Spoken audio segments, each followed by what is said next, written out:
حضرت علی رضی اللہ عنہ نے فرمایا، بے شک دنیا ایسی امید ہے جس سے مطمئن نہیں رہا جا سکتا۔ عموماً عقل وہاں ماری جاتی ہے جہاں لالچ کی بجلی چمکتی ہے۔ جس کا ارادہ برا ہوتا ہے اس کا تیر خود اسی کی طرف پلٹتا ہے۔ میٹھی نیند سادہ اور ہلکا لباس پہن کر سونے سے نہیں آتی، بلکہ دل کو سادہ اور ہلکا کر کے سونے سے آتی ہے۔ مانگنے والے کی لوگ مدد تو کرتے ہیں مگر پسند نہیں کرتے، پسندیدگی ہمیشہ خود داری کو ملتی ہے۔ اپنی اس خامی کو ڈھونڈو جو تمہیں کامیاب نہیں ہونے دیتی۔ تعلقات بنانا ایک آرٹ ہے، لیکن بہت سے لوگ تعلقات خراب کرنے کے آرٹسٹ ہوتے ہیں، اپنوں کو پرایا کر دینے میں ماہر۔ ہمیشہ سچ بولیں، لیکن کسی کو ذلیل نہ کریں۔ ہم لوگ سچ بولنے کے ساتھ ساتھ سامنے والے کو ذلیل کر رہے ہوتے ہیں، اور کسی کو ذلیل کرنا بہت ہی بڑا گناہ ہے۔ سورہ یوسف کا انتہائی پیارا سبق۔ زندگی میں اگر آپ کے انتہائی عزیز اور قریبی لوگ بھی آپ سے دغا کر جائیں، آپ کے خلاف ہو جائیں، تب بھی اگر آپ صبر سے کام لیں اور اللہ پاک پہ کامل بھروسہ رکھیں تو اللہ پاک آپ کو وہ مقام عطا کرے گا کہ زمانہ دیکھتا رہ جائے گا۔ لوگ تمہاری عقل سے تمہاری شخصیت کا وزن کرتے ہیں، لہٰذا تم اپنی عقل کا وزن اپنے علم سے بڑھاؤ۔ کچھ لوگ گورنمنٹ اسکول کی طرح باہر سے خوبصورت اور اندر سے گھٹیا ہوتے ہیں۔ مسئلہ جاہل ہونے سے نہیں ہوتا، مسئلہ تب ہوتا ہے جب آپ پڑھے لکھے جاہل ہوں۔ عجب بات ہے، جس نے روزہ بھی نہیں رکھا ہوتا وہ بھی پورے جوش و جذبے کے ساتھ افطاری کر رہا ہوتا ہے۔ صحابہ کرام نیکیاں کر کے بھی روتے تھے، ہم گناہ کر کے بھی نہیں روتے۔ جو نصیب میں ہے وہ چل کر آئے گا، جو نہیں ہے وہ آ کر بھی چلا جائے گا۔ بد زبانی، بد کلامی اور فحش گوئی سے آپ نہ صرف اپنا وقار تباہ کرتے ہیں بلکہ ان لوگوں کی بھی توہین کرتے ہیں جنہوں نے آپ کی تربیت کی۔ گفتگو کے لیے ذہانت سے زیادہ اعتماد کی ضرورت ہوتی ہے۔ کسی بھی جگہ ہمیں چاہیے کہ الفاظ کا استعمال کرتے وقت ایسے ہی احتیاط کریں جیسے مچھلی کھاتے وقت کانٹوں سے کرتے ہیں۔ کانٹے تو پھر بھی جسم کو تکلیف دیتے ہیں، لیکن الفاظ دلوں کو چیر دیتے ہیں۔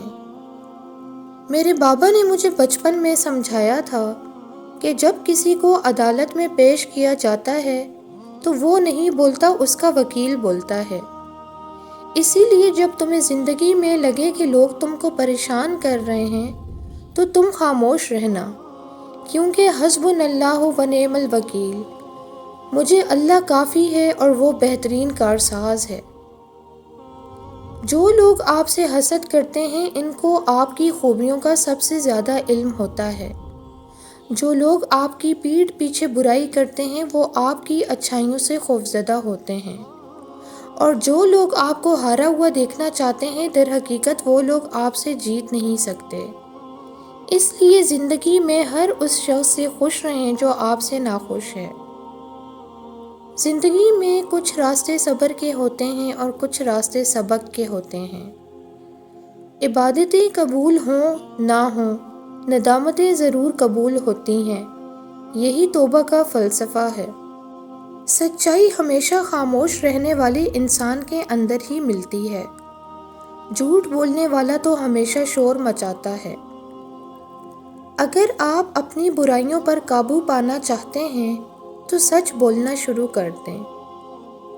دوسروں کی زندگی کو جہنم بنا کر سجدوں میں جنت ڈھونڈنا خود فریبی کے سوا کچھ بھی نہیں۔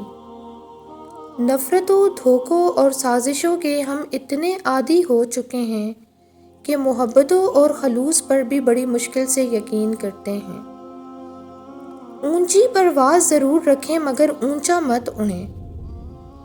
کچھ لوگ ہمارے کبھی نہیں ہوتے، بس وقت کچھ پل کے لیے ان کو ہمارے پاس لے آتا ہے۔ کسی انسان کو دکھ دینا اتنا آسان ہے جتنا سمندر میں پتھر پھینکنا، مگر یہ کوئی نہیں جانتا کہ وہ پتھر کتنی گہرائی میں گیا ہے۔ کسی کی بیٹی پر انگلی اٹھانے سے اچھا ہے کہ اپنی بیٹی کے نصیب سے ڈرا جائے۔ بے شک جو تم کرتے ہو وہی پاتے ہو۔ انسان کا کردار ایک ایسی کتاب ہے جسے ان پڑھ، جاہل اور اندھے بھی بآسانی پڑھ سکتے ہیں۔ کتنا نادان ہے وہ شخص جو اپنی خوبیوں پر ناز کرتا ہے۔ عقل مند وہی ہے جو اپنے عیوب کو دیکھتا ہے۔ غلیظ الفاظ صرف وہ لوگ بولتے ہیں جن کے پاس اتنی عقل اور ذہنی پختگی نہیں ہوتی کہ وہ بہتر الفاظ سے نقطہ نظر پیش کر سکیں۔ کوئی بھی فیصلہ لینے سے پہلے 100 بار سوچ لو، لیکن جب فیصلہ لے لو اس پہ ڈٹ جاؤ۔ جب قسمت ہی خراب ہو تو پھر گلے میں تعویذ کی جگہ مولوی بھی باندھ لو تو کوئی فرق نہیں پڑتا۔ مجھے آج تک وہ 4 لوگ نہیں ملے جس پر سب کہتے تھے 4 لوگ دیکھیں گے تو کیا سوچیں گے۔ جب کھونے کی نوبت آتی ہے تب پانے کی قیمت سمجھ آتی ہے۔ سچائی اور اچھائی اگر خود آپ میں نہیں تو سمجھیں کہ کہیں بھی نہیں۔ کبھی کبھی زندگی کی حقیقتوں کو قبول کرنے کے لیے مضبوط نہیں بے حس ہونا پڑتا ہے۔ آج کے مسلمان کا المیہ یہ ہے کہ اسے خدا سے زیادہ قریب ہونے کا ڈر ہے۔ اسلام اپنا محافظ خود آپ ہے۔ آپ نے اسلام کو نہیں بچانا بلکہ اسلام نے آپ کو بچانا ہے۔ آپ کے ساتھ اگر کسی انسان نے زیادتی کی ہے تو اس کے 2 فیصلے ہیں، یا تم اس کا فیصلہ کر لو یا اللہ کے حوالے کر دو۔ دنیا کے سامنے خود کو فرشتہ ثابت کرنے کی بجائے حقیقت میں ایک اچھا انسان بننا بہتر ہے۔ اچھی باتیں اور برے اعمال اپنے عروج کی طرف رواں دواں ہیں۔ جب ہم یہ کہہ دیتے ہیں کہ ہم سب آدم کی اولاد ہیں تو پھر یاد رکھیے کہ اپنوں اور غیروں کی تفریق کا کوئی وجود نہیں رہتا۔